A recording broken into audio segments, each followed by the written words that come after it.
저는 왼쪽에 시계를 차고 있는데 오른손에 이런 줄을 하나 차고 있습니다. 병원에 입원했더니 여기 오른쪽 손목에다 이것을 이렇게 채워주더군요. 제 이름표가 제 손목에 채워져 있습니다. 어젯밤 병원에서 설교 준비를 하는데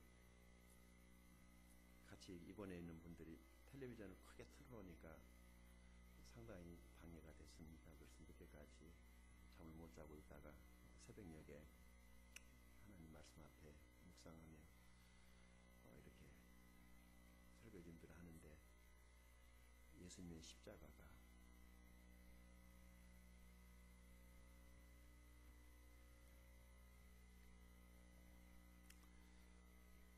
너무 감사했습니다. 그동안 잊고 있었던 그 십자가의 은혜, 하나님께서 다시 생각나게 해주셔서 그래서 예수님의 십자가를 생각하면서 참 많이 울었습니다. 생각해 보니까 내가 산 것 같지만은 하나님께서 나를 지키고 보호해 주셔서 지금까지 생명부지하고 살 수 있었다 하는 생각을 하게 됐습니다. 내 열심으로, 내 생각으로 그렇게 잘나고 똑똑해서 여기까지 온 줄 알았는데 가만히 생각해 보니까 예수님의 은혜였습니다. 지옥에 가야 마땅한 나를 구원하신 십자가, 나를 하나님의 자녀로 새 피조물 되게 하신 예수님의 십자가, 너무 감사했습니다. 그 십자가를 전하기 위해서 나는 목회자로 헌신했고 또 십자가를 전하기 위해서 하나님의 교회를 개척했는데 이런 일 저런 일로 바쁘고 분주해서 그동안에 예수님의 십자가의 은혜를 잊어버리고 살았다는 생각을 하게 됐습니다. 사실 여러분, 예수님의 십자가를 사랑합시다. 죄인을 용서하신 십자가, 사람을 차별하지 않는 십자가, 사람을 구별하지 않는 십자가, 십자가 앞에는 모든 사람이 평등한데 우리는 그렇지 않다는 생각을 하게 됐습니다. 십자가 앞에 가면은 다 죄인으로 드러나는데 조금 착하게 살았다고 그게 우리의 의가 돼가지고 죄 짓는 사람들 정죄하고 손가락질했던 제 못난 자신들을 보면서 참 하나님 앞에 정말 부끄러웠습니다. 여러분, 죄가 무엇입니까? 죄를 안 짓는 것이 착하게 사는 것입니까? 그렇지 않습니다. 하나님이 용서한 것을 인정하지 않는 것이 죄라는 것.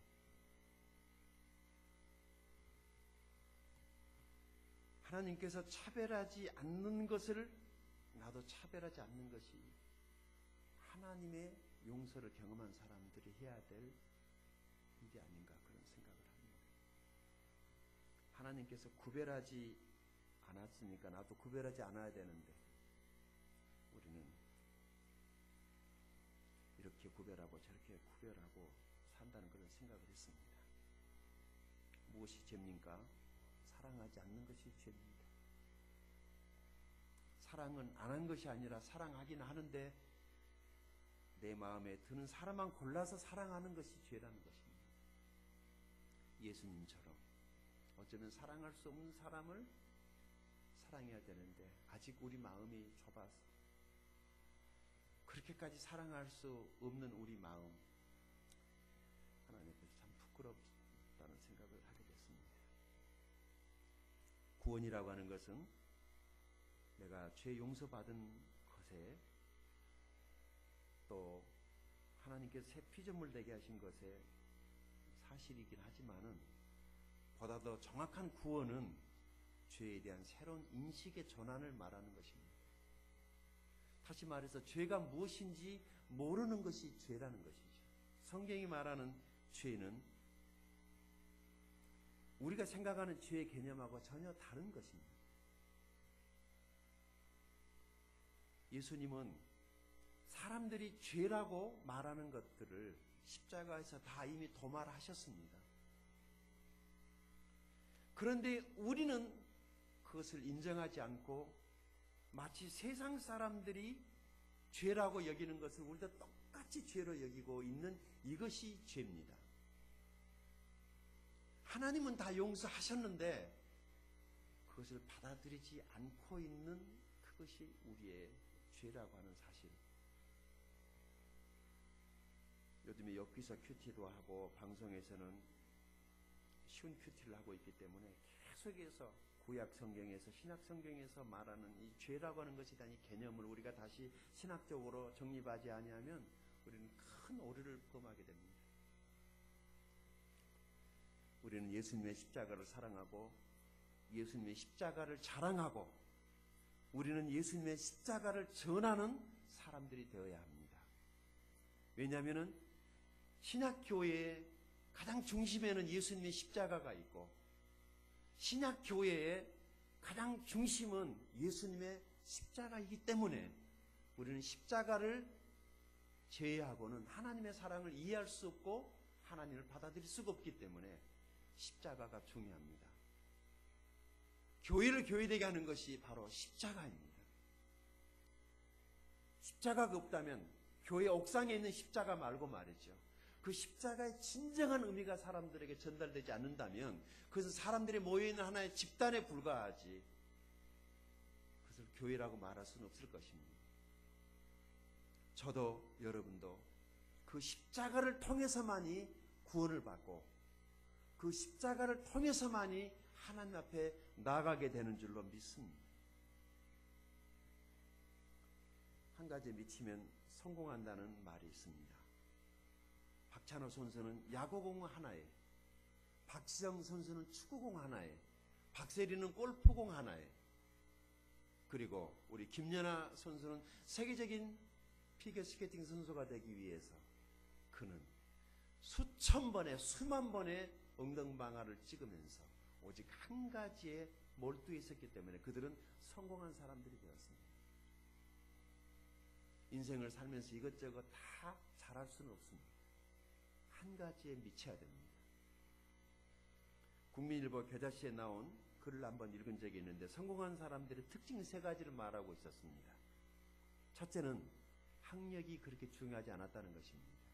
성공하는 사람들에게 있어서 학력은 그렇게 중요하지 않았다는 것입니다. 그런다고 해서 공부하지 말라는 얘기는 아니에요. 공부 안 해도 좋다는 얘기는 아니에요. 학력 위주의 사회 속에서 우리는 살고 있기 때문에 그렇지만 학력은 성공하는 사람들에게 그렇게 중요한 것은 아니었다라고 하는 사실 기억해 둘 필요가 있습니다. 성공하는 사람들은 두 번째 목적의식이 있었다는 것입니다. 한 가지 목표 그리고 그 한 가지를 위해서 다른 모든 것들을 다 포기했던 사람들이라는 것입니다. 이것저것 다 하려고 그러니까 이것도 안 되고 저것도 안 되는 것입니다. 한 가지. 세 번째, 성공하는 사람들은 자기 분야에 최선을 다했다는 것입니다. 최선을 다하는 것. 다른 사람이 놀고 자는 동안에도 그들은 자기가 하는 일에 최선을 다했기 때문에 그들은 성공할 수 있었다는 것이죠. 한마디로 자기가 하는 일에 미쳤기 때문에 성공할 수 있었다는 것입니다. 자기 분야에 자기가 잘할 수 있는 것에 미칠 수 있다면 그 사람은 그 분야에서 성공한 사람이라고 말할 수 있습니다. 예수 믿는 사람들은 무엇에 미쳐야 할까요? 우리 예수 믿는 사람들은 당연히 예수한테 미쳐야 될 줄로 믿습니다. 미치면 성공합니다. 미쳐도 예수한테 미치면 하나님이 그 사람 인생을 책임질 줄로 믿습니다. 이것저것 다 못하겠더라고요. 미친 사람을 본 적이 있으십니까? 미친 사람은 때려도 화를 내지 않습니다. 욕에도 화내지 않습니다. 그냥 실실 웃습니다. 왜냐하면 그 사람들은 욕을 해도 욕이 상처가 되지를 않고 때려도 그들은 아픔을 느끼지 않기 때문에 화내지 않고 그냥 웃기만 하는 것입니다. 그래서 미친 사람입니다. 미치면 행복하다고 그러더라고요. 미치면. 오늘 우리의 문제는 미치면 되는데 미치려 하지 않는 것이 문제입니다. 잘 미치다가도 자꾸 정신을 차리는 것이 문제입니다. 완전히 미쳐야 되는데 중간쯤 미쳐갖고 있으니까 그래서 문제입니다. 저는 여러분이 하나님께 미치게 되기를 바랍니다. 잘할 수 있는 그것에 미칠 수 있다면 그 분야의 성공자가 되는 것입니다. 오늘 여기 본문 말씀을 보게 되면은 예수한테 미친 사람 하나가 나오는데 그 사람의 이름은 바울입니다. 바울은 누구한테 미쳤어요? 예수한테 미쳐버린 것입니다. 그런데 재미있는 것은 이 바울이 예수한테 미치기 전에는 하나님한테 미쳐 있었습니다. 제가 하는 얘기를 여러분들이 잘 들어두시면은 앞으로 성경을 보는 시야가 완전히 바꿔질 것입니다. 바울이 예수님을 만나서 예수한테 미치기 전에는 하나님한테 미쳐 있었습니다. 그때는 사울이었습니다. 하나님한테 미쳐 있을 때는 사울이었습니다. 예수님한테 미쳐 있을 때는 바울이 되었습니다. 무슨 차이죠? 하나님을 믿었을 때는 사울이었습니다. 예수님을 믿었을 때는 바울이었습니다. 똑같은 사람이었는데 하나님을 믿는 것하고 예수님을 믿는 것은 다릅니다, 여러분. 하나님을 믿으면 사울입니다. 예수님을 믿으면 바울입니다. 사울이었을 때 이 사람은 하나님을 얼마나 열심으로 믿었던지 하나님을 믿으면서도 예수 믿는 사람들을 엄청 괴롭혔던 사람입니다. 오늘도 교회 안에 하나님을 믿는 사람이 예수 믿는 사람을 괴롭힙니다. 이상한 일이죠. 세상 사람들은 쟤들 왜 그래? 그러는 거예요. 왜 교회들끼리 저러지 싸우지? 이것을 신학적으로 달리 말 안 해도 바울이라고 하는 사람은 가지고 충분히 이해시킬 수 있습니다. 바울은 하나님에 대한 열심이 특신이었습니다. 따라갈 사람이 없었습니다. 그 사울이었을 때 그는 예수님을 부정했던 사람입니다. 예수를 믿었던 사람들을 못 살게 굴었던 사람입니다.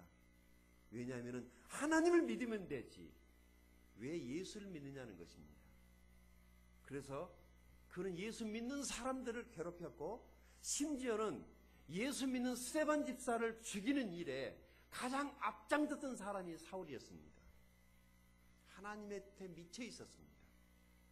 그런데 어느 날 자기가 그렇게 부정했고 자기가 그렇게 인정하지 않았던 예수님이 부활하신 예수님이 사울에게 나타났습니다. 그리고 그 인생이 꼬꾸라집니다. 부활하신 주님을 만나고 난 다음에 사울은 바울로 바뀌어버립니다. 그리고 이제 그는 예수님에게 미쳐서 예수님을 전하는 예수님의 심부름꾼, 예수님의 사도가 되었습니다. 무슨 차이입니까? 하나님을 믿는 것하고 예수님을 믿는 것하고. 이것을 여러분들이 신학적으로 잘 정리하고 이것을 다른 사람들에게 이해시킬 수 있다면 여러분은 구원받은 것이 틀림없고 여러분은 예수님을 만난 것이 틀림없습니다. 예수님은 하나님의 아들입니다. 그리고 예수님은 하나님입니다. 내가 예수를 믿는 것이 곧 하나님을 믿는 것입니다. 왜냐하면 예수님은 하나님이 보냈기 때문에 하나님이 보내신 자를 믿는 것이 곧 하나님을 믿는 것입니다. 예수를 믿어야만이 구원을 받습니다. 하나님을 믿는 것은 누구나가 다 믿을 수 있어요. 교회를 안 다니는 사람도 믿을 수 있고 다른 종교에 있는 사람도 하나님은 믿는다고 말을 합니다. 그러나 구원은 없습니다. 구원은 예수 그리스도를 믿었을 때 구원이 우리에게 주어지는 것입니다. 그리고 그것이 곧 하나님을 믿는 것이 되는 것입니다. 이 차이에 여러분들이 혼돈이 없게 되기를 바랍니다. 예수님을 믿는다는 것은 예수님이 못 박혀 죽으신 십자가를 믿는다는 것이고, 내가 예수님을 믿는다는 것은 예수님이 내 죄 때문에 죽으시고 3일 만에 다시 살아나신 부활하신 것을 믿는다는 것이고, 내가 예수님을 믿는다는 것은 내가 예수님을 개인적으로 내 마음의 구주로 영접했다라고 하는 것입니다. 저는 여러분이 예수님을 개인적으로 여러분 마음속에 구주로 영접하여서 구원받고 하나님의 자녀가 될 수 있기를 바랍니다. 하나님을 믿으면 사울이고 예수님을 믿으면 바울입니다. 여러분 자신에게 질문해 보십시오. 여러분은 하나님을 믿는 사울입니까? 아니면 예수님을 만나서 예수님을 믿는 바울입니까? 이것이 차이입니다.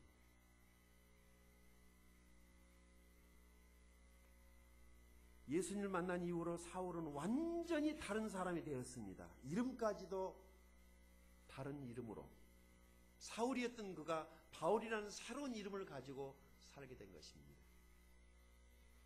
신학시대를 살아가는 저와 여러분, 예수 그리스도를 믿는다면 우리는 그리스도인, 크리스찬이라고 하는 새로운 별명이 우리 모두에게 주어진 것입니다. 우리는 그리스도인인 것입니다. 그리스도를 믿는 사람들, 그리스도를 따르는 사람들, 그리스도에게서 배우는 사람들이라는 의미에서의 예수님의 제자라는 의미에서의 우리는 그리스도인이라는 새로운 별명을 가지게 된 것입니다. 사실 그것은 저는 크리스찬입니다라고 사람들에게 말하기 위해서 우리에게 주어진 것이 아니라 우리를 바라다 봤던 다른 사람들이 우리들에게 붙여준 그 시대의 별명이었습니다.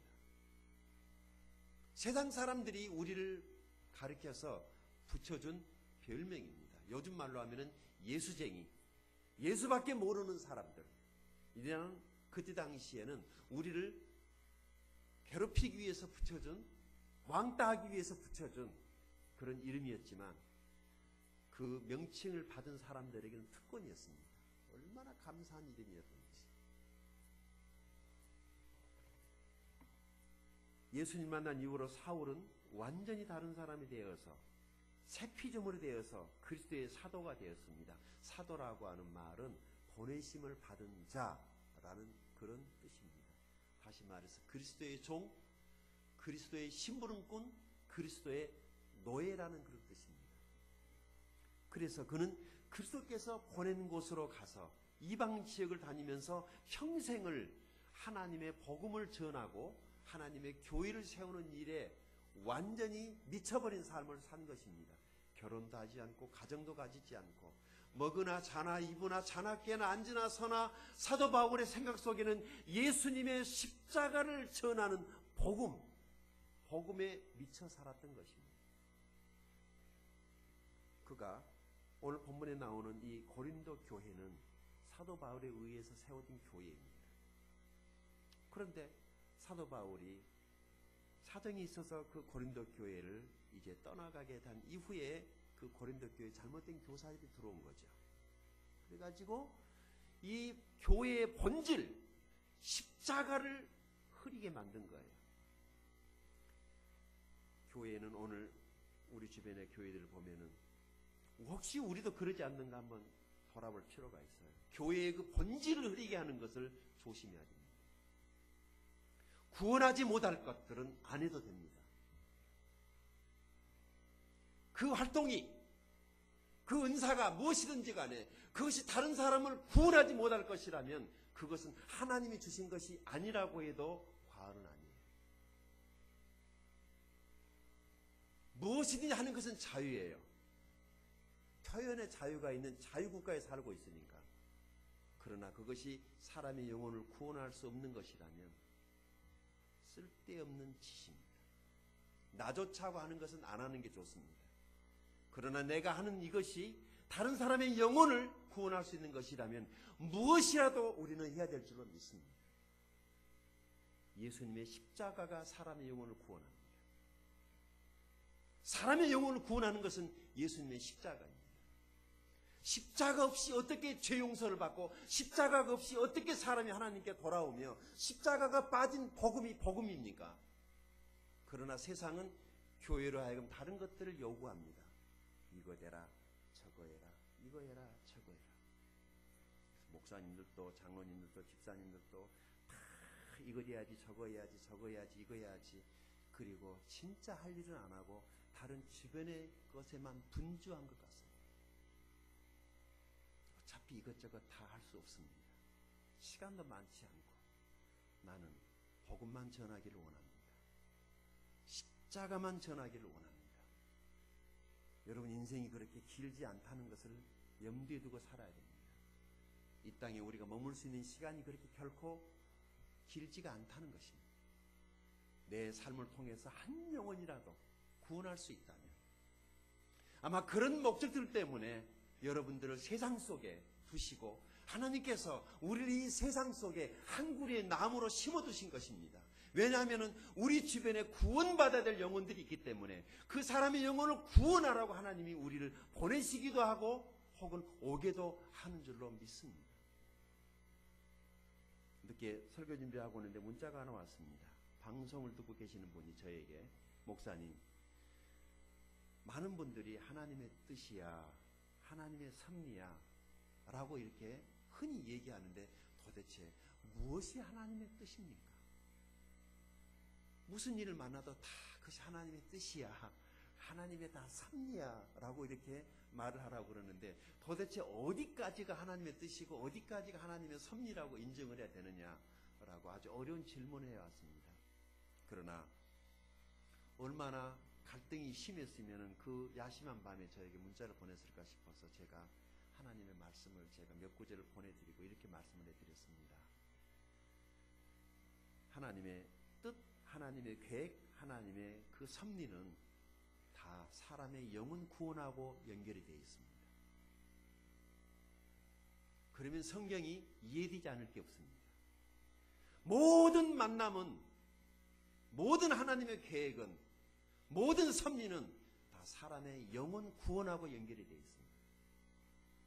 하나님은 모든 사람이 구원을 받으며 진리를 아는데 이르시기를 원하시느니라고 디모데전서 2장 4절은 말씀하고 있습니다. 하나님의 뜻, 하나님의 계획, 하나님의 섭리는 모든 사람이 구원받는 것입니다. 그것 때문에 교회가 있고요. 그것 때문에 목사가 있습니다. 만약에 그것이 아니라면 제가 이곳에서 떠들 이유가 없습니다. 우리가 예배하는 것도 결국에 한 영혼이라도 더 구원하기 위해서 이 예배 자리에 와 있는 것입니다. 찬양하는 것도, 교회를 섬기는 것도, 직분을 가지는 것도 무엇 때문에요? 사람의 영혼을 구원하기 위해서. 우리가 찬양을 왜 하는 것입니까?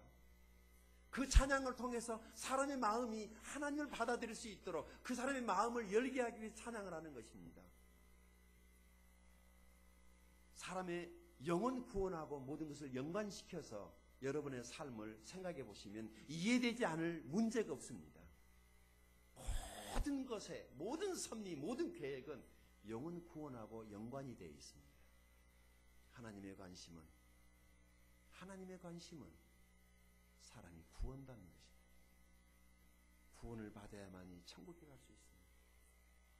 이 땅에서 거지로 살아도 구원받으면 천국에 가서 영생 복락할 수 있지만 이 땅에서 호의호식하고 배 두드리며 살아도 구원받지 못하면 지옥에 갑니다. 교회가 전해야 될 복음의 핵심은 예수님의 십자가입니다. 우리는 십자가를 전할 수 있기 바랍니다.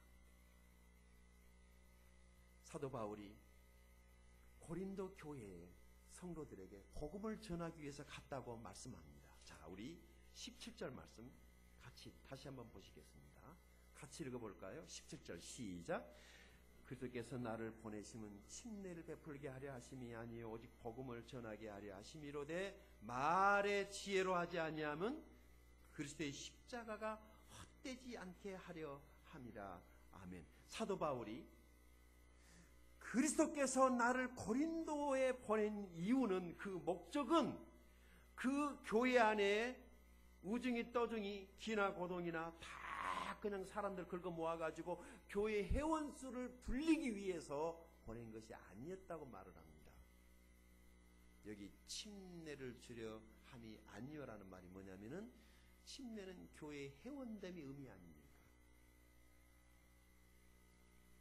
우리는 침례를 통해서 우리 교회의 회원으로 들어오는 것입니다. 누가 침례를 받습니까? 예수 그리스도를 믿어 구원받은 사람이 구원받은 표시로서의 침례를 받고 그것이 지역 교회에 주님의 몸에 포함되어 들어오는 그 교회의 회원이 되기 위한 하나의 과정으로서의 침례지 침례 자체가 우리를 구원하지는 않습니다.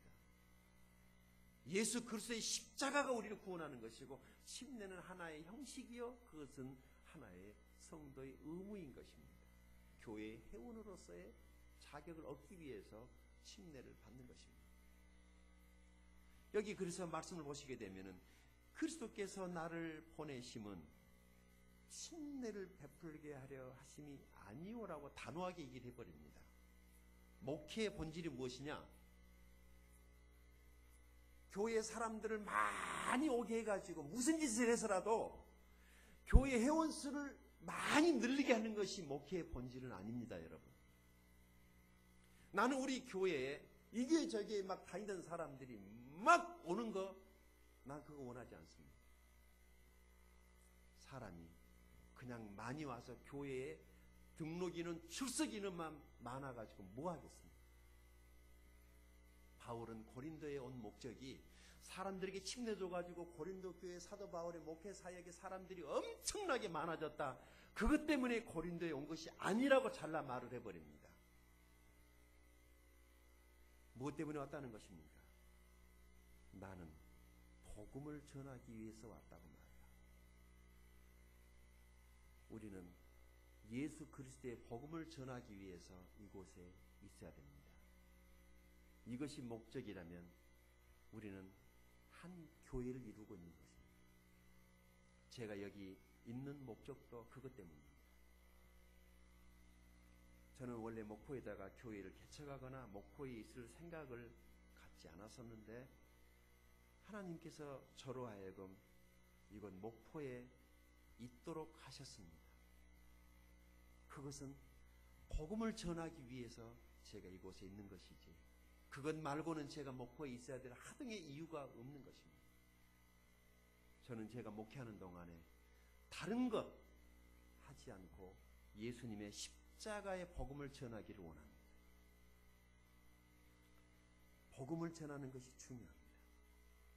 그런데 바울이 떠나고 난 다음에 고린도 교회 안에 이상한 교사들이 들어와 가지고 사도 바울이 전했던 그 복음의 핵심, 그 복음의 본질을 흐리게 하려는 그런 시도들이 있어 가지고 그렇게 좋았던 그 고린도 교회 안에 아름다운 성도들이 바울이 떠나고 난 다음에 다른 교사들에 의해서 상당히 혼란을 겪고 있다는 이야기를 바울이 들었을 때 마음이 미어지는 것 같았습니다. 고린도 교회를 생각을 하면 사도 바울의 마음이 찢어지도록 아팠습니다. 왜냐하면 그 교회는 사도 바울이 직접 복음을 전해서 하나님의 자녀가 된 사도 바울의 영적인 자녀들이었기 때문에 그래서 얼마나 사랑했는지 그 교회 식구들을 생각만 하면 가슴이 아팠던 것입니다. 여러분 사랑하면 아픕니다. 아프지 않는 것은 사랑이 아닙니다. 사랑하면 생각만 해도 아프고 사랑하면 보고 싶고 사랑하면 같이 있고 싶고 사랑하면 주고 싶은 것이 그것이 사랑입니다. 보고 싶어서 아프고 주고 싶어서 아픈 것이 사랑입니다. 그리고 죽어도 다 죽어도 전혀 아깝지 않습니다. 이번에 우리 신학대학원 대학교에 16억짜리 그 큰 강단이 세워졌는데 한 5년 공사를 해가지고 엄청난 돈이 들여져서 그곳에 신학교 채플관이 세워졌는데 패트릭 선교사님이란 분이 한국에 오셔서 40년 동안 계시면서 한국 땅에 여러 교회들을 세우시고 당신은 이제 병이 들어서 미국에 돌아가셨는데 미국에서도 이분이 하시는 말씀이 의사에게 저는 한국에 가서 죽어야 됩니다. 나는 한국에서 죽기를 원한다. 그런데 병이 악화돼 가지고 그분은 한국에 오시지 못하고 미국에서 돌아가셔서 미국에 묻히셨습니다. 그분이 미국에 가실 때 자기의 모든 것을 다 준 한국을 위해서 마지막 자기가 살던 집까지를 학교에 기증을 했습니다. 그리고 그분이 사셨던 그 집을 팔아가지고 채플관을 짓는데 귀한 물질이 쓰임받은 것입니다. 우리는 그것을 기념하기 위해서 패트릭 채플관이라고 하는 그 기념홀을 이번에 하나님께 헌당하게 되었습니다. 사랑하면 모든 것을 다 주고 싶은 것입니다. 나는 패트릭 선교사님을 보면서 예수님을 생각하게 됐습니다. 자기가 가진 모든 것을, 자기가 사랑했던 선교했던 그 나라를 위해서 다 젊음도 주고 자기가 가지고 있던 살던 집까지도 다 줘버리고 그러면서도 하나님께 감사할 수 있었던 패트릭 선교사님은 진정한 선교사님이었다라는 그런 생각을 했습니다. 사도 바울은 그렇게 자기의 모든 것을 다 주어서 바친 고린도 교회가 다른 잘못된 교사들에 의해서 흔들리고 있을 때 바울은 주저하지 않고 편지를 써야만 했습니다. 그런데 여기 지금 바울이 이렇게 말을 하고 있습니다. 다시 본문을 보십시오. 그리스도께서 나를 보내심은 침례를 베풀게 하려 하심이 아니요 오직 복음을 전하게 하려 하심이로되 말의 지혜로 하지 아니함은 그리스도의 십자가가 헛되지 않게 하려 함이라고 말을 합니다. 여기 말의 지혜로 하지 않았다. 이게 무슨 말은 이해가 되십니까? 말은 사람을 구원하지 못합니다. 이 세상에 있는 언어 가지고는 사람을 구원하지 못합니다. 말쟁이들이 이 말 저 말 별말을 다 할 수는 있지만 그것은 어디까지나 말이지, 말은 말이지, 말이 사람을 구원하지는 못합니다. 텔레비전 보면은 도울 김용욱 선생님 아시죠? 정말 그렇게 말을 잘할 수가 있을까? 달변가요? 정말 지식인이고 정말 말을 잘하더라고요. 무슨 도서관이 그분 머릿속에 들어가 있는 것처럼 꺼내면은 다 모든 것들이 철학이고 꺼내면 모든 것들이 다 기가 막힌 이야기로 다 연결이 돼서 그냥 그분 강의에 빠져들지만 그분의 강의가 사람의 영혼을 구원하지는 못합니다. 그냥 말은 말일 뿐입니다. 예수님의 십자가의 복음이 사람의 영혼을 구원합니다. 그래서 사도 바울은 말을 아끼기로 한 것입니다. 여러분, 말을 많이 하는 것이 중요한 것이 아니라 이 세상에는 알아들을 수 없는 말도 많이 있고 알아들을 수 없는 언어도 많이 있고 말을 많이 해야 좋은 것이 아니라 복음을 말해야 됩니다. 우리 꼭 무슨 말을 해야 한다면 예수님의 십자가의 복음을 말할 수 있기를 바랍니다. 그런데 우리는 쓸데없는 소리를 너무 많이 하고 있는 것 같아요. 머리가 아프지요. 그런 쓸데없는 말을 아끼는 저와 여러분 될 수 있기 바랍니다. 그저 우리 입에서는 예수님의 십자가만 나올 수 있기를 바랍니다. 만약에 뭔가를 자랑해야 될 것이 있다면 예수님의 십자가를 자랑하는 저와 여러분이 될 수 있기 바랍니다. 그 십자가가 나를 구원했고 그 십자가가 나를 하나님의 자녀가 되게 했고 그 십자가 때문에 내가 천국에 갈 수 있으니까 우리는 십자가만을 자랑해야 됩니다. 십자가를 사람들에게 전해야 됩니다. 딴 것 하지 맙시다. 만약에 무엇인가를 해야 된다면 예수님의 십자가를 다른 사람들에게 전하는 저와 여러분이 될 수 있기 바랍니다. 말로 한다면 지혜로 한다면 사도 바울만큼 공부 많이 한 사람도 없지 않아 있지만 그렇지만 사도 바울은 자기가 알았던 그 모든 것들을 배설물로 여겼다라고 말을 합니다. 그리스도를 아는 지식이 가장 고상했기 때문에 예수님을 알면은 다 아는 것입니다. 그것 말고 다른 것 또 없어 라고 말하지 말고 예수 아는 것이 다 아는 것입니다. 그러면 예수만 알았다면 예수만 전해야 되지 않겠습니까? 박세리는 조그마한 골프공에 미치고 박찬호는 조금 더 큰 야구공에 미치고 박지성이는 조금 더 큰 축구공에 미쳤습니다. 한 가지에 미치면 성공합니다. 예수님의 십자가만 잘 전해도 하나님 우리 삶을 책임져 주실 것입니다. 우리가 전해야 될 십자가는 전하지 않고 딴짓 하니까 우리가 우리 입으로 인생을 살려니까 힘든 거예요, 여러분. 우리가 믿는 하나님은 전능하신 하나님이십니다. 이 말은 우리는 인생이라서 동시에 여러 가지를 할 수가 없어요. 한꺼번에. 그러니까 집을 살려면은 직장생활을 해가지고 돈을 모으고 또 모으고 재테크를 잘해야지 그래도 집을 살까 말까 한 것이 인생이잖아요. 평생 집 못 사고 죽은 사람이 많으니까. 그런데 하나님이 하시면 아주 쉽습니다. 우리는 평생 걸려야 될까 말까 한 것을 하나님은 내일 하실 수도 있습니다. 자녀 문제, 직장 문제, 생활 문제, 건강 문제, 이 모든 것들을 나는 돈을 벌어야만이 이것도 하고 저것도 할 수 있다고 생각을 하고 그저 돈 하는데 하나님은 한 번에 모든 것을 다 하실 수 있습니다. 전능하시니까. 그 하나님을 우리는 믿는 것입니다. 십자가를 통해서. 그분이 우리 아버지이십니다. 예수님이 우리에게 하나님이 우리 아버지라는 사실을 알려주기 위해서 오신 거예요. 그리고 예수 그리스도의 이름으로 기도하면 하나님이 하늘에서 들어주신다고 우리에게 그 이름을 주셨습니다. 예수님의 이름으로 기도하면 아버지의 뜻이 이 땅에서 이루어지는 것을 믿으시고 예수님의 이름으로 기도하는 저와 여러분이 될 수 있기 바랍니다. 하나 더 말씀드리겠습니다. 사도 바울이 십자가를 전하게 되었는데 우리도 예수님의 십자가만을 전하는 저와 여러분이 되기를 바랍니다. 두 번째, 여기 18절 말씀을 같이 읽어보겠습니다. 18절 시작. 십자가의 도가 멸망하는 자들에게는 미련한 것이요 구원을 받은 우리에게는 하나님의 능력이라. 아멘. 십자가는 사람을 구원하는 하나님의 능력입니다.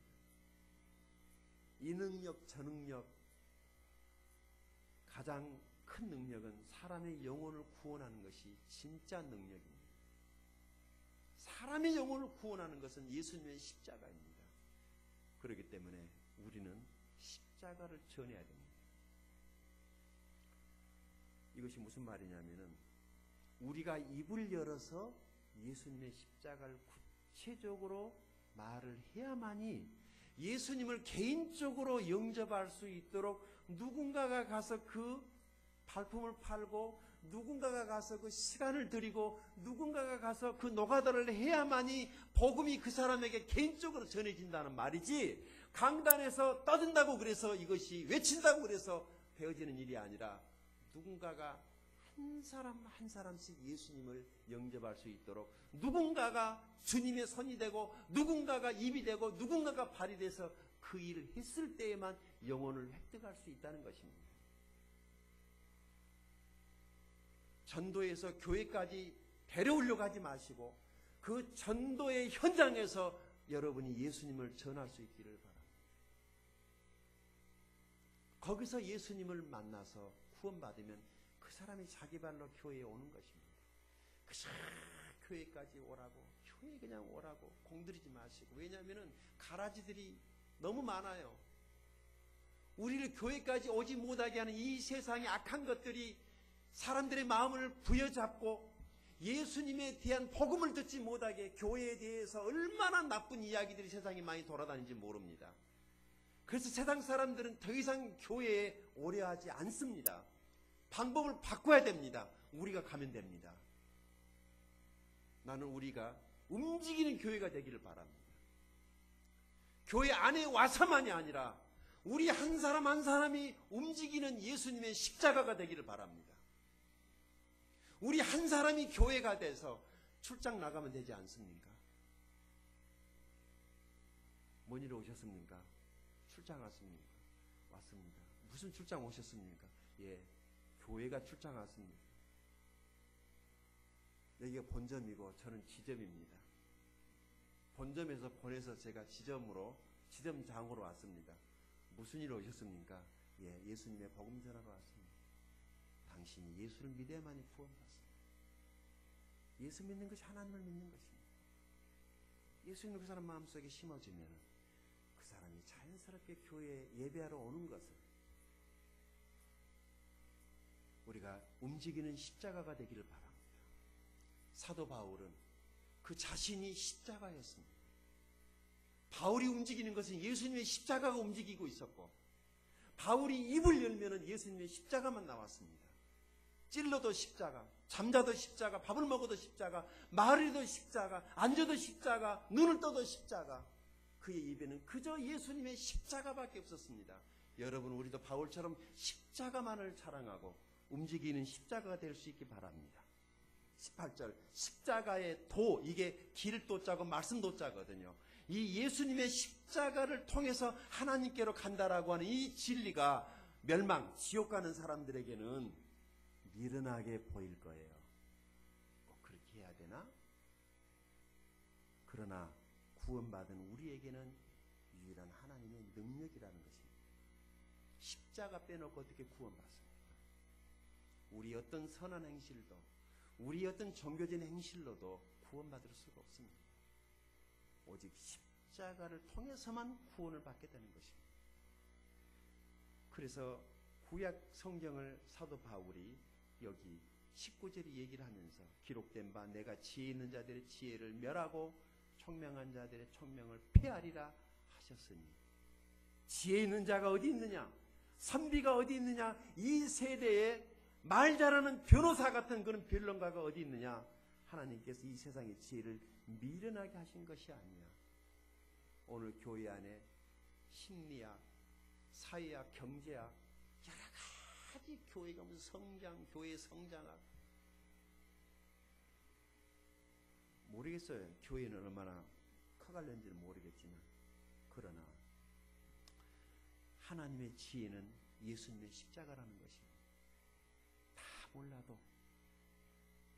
다 몰라도 괴테가 누군지 모르고 소크라테스가 누군지는 몰라도, 쌀집 아저씨인지 방앗간 아저씨인지는 잘 몰라도, 그런 걸 어떻게 다 알 필요 없어요. 그러나 예수 십자가를 통해서 구원받았다면 우리는 이 세상의 그 어떤 지혜보다도 진짜 지혜를 얻은 것이라는 것입니다. 못 배웠다고 가방끈 짧다고 기죽지 마시고, 내가 예수 십자가 알아서 구원받았으면 된 거 아닙니까? 하나님이 우리를 자녀 삼아 주신 이 은혜에 대한 감사가 늘 있게 되기를 바랍니다. 기죽지 맙시다. 죽기밖에 더 하겠습니까? 죽으면 천국입니다. 쫄지 맙시다. 누가 뭐래도 너 왜 그렇게 사냐고 말해서 흔들리지 마세요. 뭐가 어때서 그러십시오. 뭐가 어때서? 가난한 집에 사는 것도 내 취미다라고 말하십시오. 나는 가난하게 사는 게 내 취미야라고 말하십시오. 네 취미는 잘 사는 거냐? 잘 살아라. 네 취미대로. 나는 가난하게 사는 것이 내 취미다라고 당당하게 사십시다. 죽기밖에 더 하겠습니까?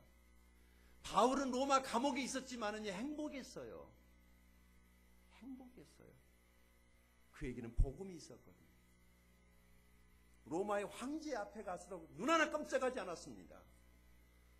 로마의 황제가 깜짝 놀라지 않습니까? 하마터면 예수를 믿을 뻔했던 그 재수없는 황제 말이죠.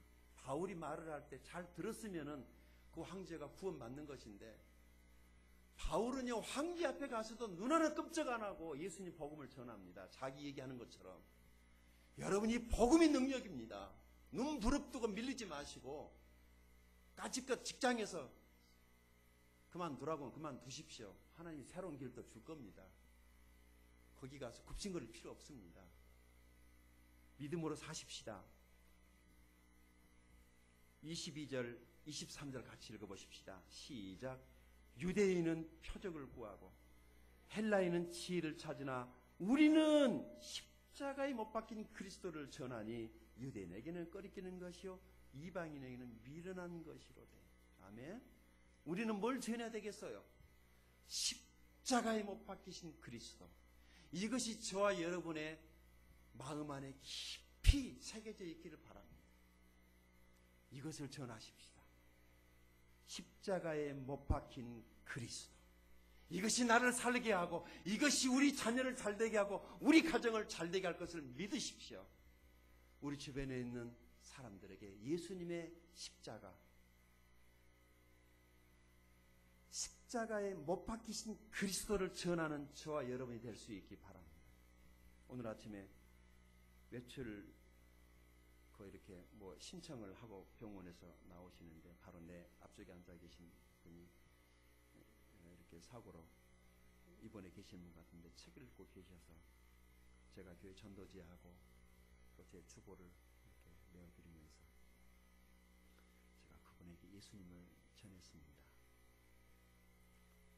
내가 병원에 간 것도 거기 구원받을 영혼이 있기 때문에 날 그곳으로 보내지 않았을까라는 그런 생각이 있어서 제 병실에 있는 사람들에게도 제가 십자가에 못 박히신 그리스도를 전하기를 원합니다.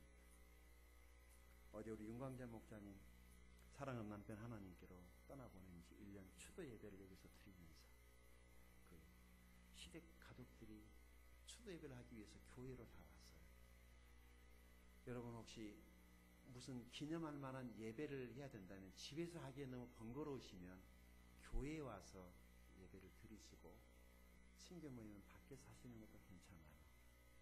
교회는 결혼하게 되면 결혼식장이 되고 장례식 하게 되면 장례식장이 되고 여러 가지 기념할 만한 것을 홀이 있고 공간이 좋으니까 얼마든지 활용할 수 있잖아요. 좁은 집에서 어떻게 해야 되나 고민하지 마시고 차라리 믿지 않는 가족들을 교회로 이렇게 오게 하면 자연스럽게 주님을 전할 수 있지 않겠습니까? 남편은 먼저 하나님께로 갔지만 그 먼저 가신 남편이 가족들의 구원을 위한 하나의 미랄이 된 것 같아요. 천국으로 안내하기 위해서 먼저 간 것뿐이죠. 감사하더라고요. 우리 삶의 모든 기회를 통해서 그리스도의 복음을 전할 수 있는 저와 여러분이 될 수 있기 바랍니다. 왜냐하면 여기 24절 25절입니다. 같이 읽어볼까요? 시작. 오직 부르심을 받은 자들에게는 유대인이나 헬라인이나 그리스도는 하나님의 능력이요 하나님의 지혜니라. 하나님의 어리석음이 사람보다 지혜롭고 하나님의 약하심이 사람보다 강하니라. 아멘. 기도하시겠습니다.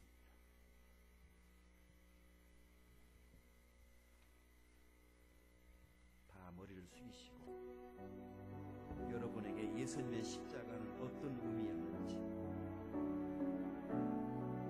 혹시 마음속에서 빛바랜 종이처럼 잊혀져 가고 있는 것은 아닌지 아니면 지금도 생생한 십자가인지